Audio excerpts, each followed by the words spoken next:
marka hore assalaamu calaykum waraxmatullaahi wabarakaatuhu salaan kadib qofka aan la hadlayaa waa adiga ku dhaada adiga hadda qoraalkan akhrinaya ku dhaada ayay kugu socotaa qormadaydan waana ku muhiim inaad si taxadar leh oo deganaani ku jirto u akhrisid ogow tani ma aha maaweelo balse waa xaqiiqo ka hadlaysa safar lama huraan u ah noloshaada sida uu lama huraanka adiga kuugu yahay ayuu aniga qudhayda iigu yahay mahuraan balse iima cadda inaan noqon doono isku duulimaad inkastoo safarka aad ku qasban tahay haddana waxaad ku baxaysaa casuumaad lagu soo diray oo mudaysan casuumaadu waxa ay leedahay waqti go'an oo aan waxba ka bedeli karin kana cudur daaran karin waa qasab in aad dhoofto marka la gaaro ballanta ku qoran warqadda casuumaadda in aad diyaar garowday iyo inaadan diyaar ahayn macnama samaynayso diyaaraddu waa ay ku qaadaysaa xaalad kasta adigoo ku sugan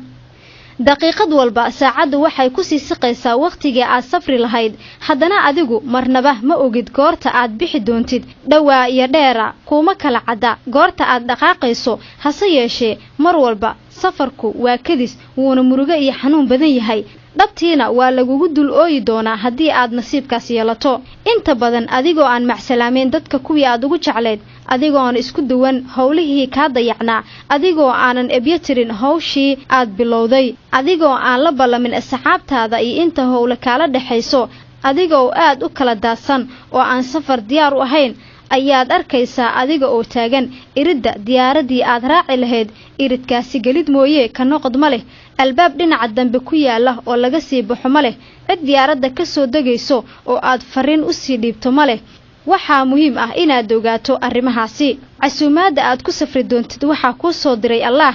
ciwaanka ajal ku bixid mooye ka baaqasho ma leh galka casuumaadda ay ku jirto waa sakaraad fariinsidaha casuumaaddaasi ku soo gaarsiin doona waa malakulmood tikidka aad ku safri doontid waa geeri diyaaradda aad raaci doontid waa handool dalka aad ka dhoofayso waxaa la yiraahdaa adduun dalweynaha aad u kicitimayso waa aakhiro halka aad gashiinka taransitka ku noqon doontidna waa barzaq garoonka ay diyaaraddaadu caga dhigan doonto waa qabri garoonka ay caga dhiganayso diyaaradda ku sidaa waxaa jooga saraakiil laanta socdaalka ee qabriga qaabilsan kuwaas oo hubinaya in baasaboorka dalkugalka iyo fiisaha aad ku safrayso inay saxan yihiin iyo in kale garoonka ay diyaaraddaadu ku degayso waa mid adiga ku gaar ah balse saraakiisha joogta ee labada ah ayaa qaabilaya qof walba ee soo raaca duulimaadka isaga gooshaya dalalka adduunka iyo aakhiro waa in aad maanka ku haysaa qodobadan saraakiisha laanta socdaalka joogta waa malaa'ig tiradoodu waa 2 oo kaliya magacyada waxaa la kala yiraahdaa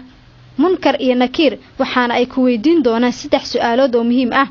saraakiisha waxa ay ku weydiin doonaan 3 su'aalood oo haddii aad ka jawaabto aad garoonka uga gudbayso si sahal ah haddii aad jawaabaha ku dhacdana waxa lagugu xiri doonaa qaybta lagu xiro soo galootiga sharci darrada iyo dambiilayaasha su'aalahan aad wajihi doonto waxa ay kala yihiin dalka aad ka timid yaa boqorka ahaa imaamkaagu kumuu ahaa baasaboor noocee ah ayaad haysataa ilaa aad su'aalahaasi ka jawaabto lama eegi doono baasaboorkaaga iyo dalkugalkaaga inay yihiin kuwa saxan iyo in kale jawaabaha saddexda ah ee aad ku gudbid karto ayaa ah sidan boqorkaygu waa Allah imaamkaygu waa Nabi Maxamed nabadgelyo naxariis korkiisa aatee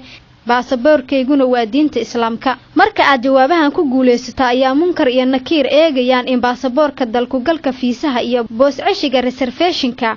qolka aad ka digi doontid hotelka kaliya ee ku yaala halka aad u safartay waa jannada haddaba iska jir oo isku qaldoomin saraakiisha munkar iyo nakiir waxa ay aqbalaan hal baasaboor kaliya dalkugal hal nooc ah balse boos ceshigu waa lagu kala duunaa karaa dhaqaalahana sidoo kale marka aad u timaado saraakiisha laanta socdaalka ee qabriga waxaa laga doonayaa inaad haysato socdaalkaabayaashan baasaboorka kaliya ay aqbalaan waa diinta islaamka dalkugalka fiisaha ay aqbalaan oo kaliya waa iimaan rumaynta Allah iyo rasuulkiisa boos ceshiga kaliya ay aqbali doonaana waa cibaado haddii aad ku guul dareysato in aad soo bandhigto warqadahaasi socdaalka ku fududeynaya ee baasaboorka islaamka dalkugalka iimaanka iyo boos ceshiga cibaado ee ay ku weydiiyaan munkar iyo nakiir waxaa hubanti ah inay wiji furan kugu soo dhaweeyaan dhammaan dadka ka gudbaya xuduudda adduunyo ee u gudbaya tan aakhiro waxa ay u qaybsamaan 3 kooxood oo kaliya adigana 3daas uun baad mid ka tahay waxa ayna kala yihiin ahlu janna muslim mu'min ah cibaado la yimid amal suuban hormarsaday soo galooti sharci darro ah muslim saadiqay cibaado dayacay camalkiisana aan suubanayn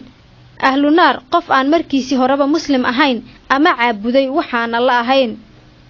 muddada gashiinka tarasadka aad ku tahay xayaatul barzaqa wehelka kaliya ee aad haysato waa camalkaaga haddii uu suubanaa camalkaaga wuxuu ku noqon doonaa mid ku weheliya haddiise uu yahay mid aan suubanayn waxaa laga yaabaa inuu ku dhibo inta ay goorigoor tahay waxaad haysataa fursad aad ku xaqiijin karto himilo dhab ah oo aad ku badbaado marka uu safarkaasi degdeg ah ku soo galo inkastoo haddii culimada diinta aad weydiiso safarka noocan ah in ay ku suurayaan ay durbaba kugu jawaabi lahaayeen waa safar dheer oo sulmiga iyo haraad badan isla markaana ku sifeyn lahaayeen in suudiga cadceedda aakhiro ay mar walba ka sulmi iyo haraad badan tahay silac kasta oo adduunka yaalo haddana haddii aad dadaasho ilaah wuu kuu garab siinayaa in aad sahal ku dhaafto adigoo aan marnaba rarangubiyoon inkastoo safarkani aad degdeg u yahay haddana dheer yahay mar walba wuxuu ka dhow yahay safarka uu qofka tahriibay ku maro saxaraha cadaabta ah ee u dhexeeya Liibiya iyo Suudaan marka uu qofka ku safrayo saxaraha wuxuu halis u galaa in ay dilaan masas miciyadu u wada soofaysan tahay abrisyo ciidda hoosteeda ku susuma oo aysan ishu qaban iyo caarooyinka waxweerara taasi waxaa dheer qooleysatada jidka dadka ku afduubta ee ay Soomaalidu u bixisay magafayaasha kuwaas oo dadka dila gabdhahana kufsada kadibna madax furasho weydiista haddii ay duulimaadyadaadi oo dhami ku saxan yihiin diyaaradda uu malakul moodka ka yahay duuliyaha waxaad ka raaci doontaa kuraasta maalqabeennada ee business classeska haddii se diyaar garowgaagu qaldoomo in aad booska ka hesho kuraasta danyarta ee economic classeska ayaa adkaanaysa adiga ma ogi da'ad aad jirto balse waxaa laga yaabaa in uu shaydaanku kugu yiraahdo mar walba weli waad yar tahay dib u dhigo isdiyaarinta marka aad weynaato ayaa diyaar garoobi oo cibaadeysan doontaaye waa hubaal sidaasi shaydaanku wuu kugu yiraahdaa naftuna way u riyaaqdaa qof walba ayuu ku yiraahdaa aniga ayuu igu yiraahdaa maalin walba ha isqaldin da'daada iyo qorshahaaguba saameyn kuma laha safarkaasi goorta uu noqonayo da' kastaba jir wuxuu kugu noqon doonaa mid degdeg ah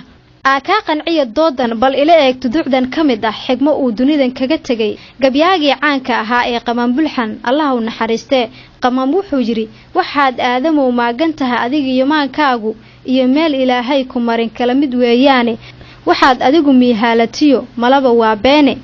waxaad mooday mood baa sokada ka soo mariye Qamaan wuxuu cabiraya sida dadku ay wax u qorsheystaan iyo qorshayaashooda dhami aysan moodka marnaba ugu soo darsan iyo sida markii ay tii Rabbi subxaanahu wa ta'ala u timaado uu qofka isaga dhinto isaga ama iyada oo qorshayaasheedu ka kala daasan yihiin tix kale ayuu Qamaan ku yiri haddii aad inaad taajir tahay tuhunta uurkaaga tadowga xoolaha nin baa tulud ku sii dheer wala in ragow tala adduuntaada uun maaha abwaan salaan carabeey oo isagana kamid ah abwaanada suugaantooda raadka muhiimka ah ku reebay taariikhda Soomaaliya ayaa waxa uu yiri cadad ma lahan rijaaladan intay calal ku duubeen oo ay meel cabaar loo qodqoday kaga caraabeen oo camalka mooyee qabriga cidna ugu yeedheen mar haddii ay xaaladdu sidaas tahay maxaa kula gudboon inaad sameyso inta aad fursad haysato si aad ugu diyaar garowdo safarkaasi lama huraanka ah waxaa kula gudboon inaad haysato dhowrkan shay ee ah sahaydii aad wadada ku mari lahayd dhaqaalihii aad meel ku tagi lahayd wixii aad ku noolaan lahayd marka aad degto jannada si aad wax meel u dhigato waa inaad bakaar akoon ka furato bangiga Ilaahay ee ku yaala halka aad u sii socoto ha kaydin lacag aan aakhiro ka socon doonin lacagaha kaliya ee aakhiro laga isticmaalo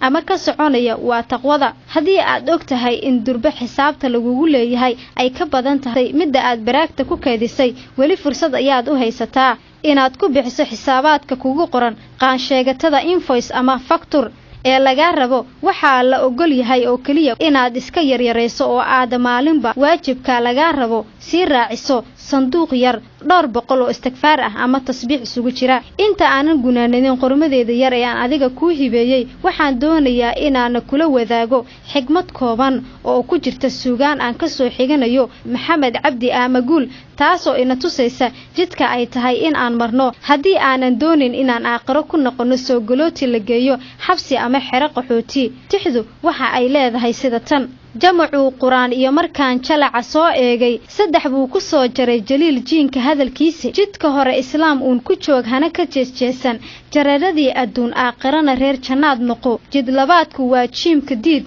gaalnimona jiido nolol jaban adduun aakhirana guri jaxiimaade ugu dambeyntii haddii aan kaa naxiyo iga raali noqo ujeedka waxa uu ahaa baraarujin haddiise aad qormadeydan u aragtay inay tahay muhiim waxaan kaa codsanayaa in aad la wadaagto asxaabtaada ama dadweynaha intii aad ka gaarto darbo intuusan daarku ka buuxsamin